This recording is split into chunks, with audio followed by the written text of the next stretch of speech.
কাল মাছের বাজার করলাম। এই যে অনেক বড় বিরকেট মাছ নিয়ে আসি, দেখুন লেজটা। আমি পুরোটা কাটাই আনি নাই, ভাগ করে নিয়ে আসছি যাতে আমি বাসায় সুন্দর করে পিস করতে পারি। বেড়ারা সুন্দর করে পিস করে না, এই জন্য আমার ভালো লাগে না। এই যে দেখুন কত বড়, 3.5 কেজি হবে, 3.5 কেজি ওজনের একটা মানে বিরকেট মাছ নিয়ে আসছি। আর এখানে এই যে 3 কেজি ওজনের একটা কাতলা মাছ নিয়ে আসছি। বাসায় কালকে কোনো মাছ ছিল না, টুকি টাকি দিয়ে রান্না করছিলাম। এই টুকি টাকি দিয়ে খাওয়া যায়।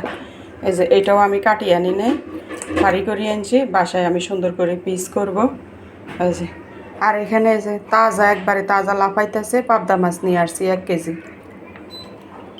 1 কেজি তাজা পাবদা মাছ নিয়ে আসছি, হাফ কেজি ট্যাংরা মাছ নিয়ে আসছি। দেখুন কাটিয়ে আমি এই যে লবণ দিয়ে মাখাই রাখছি আমার মামিয়ে।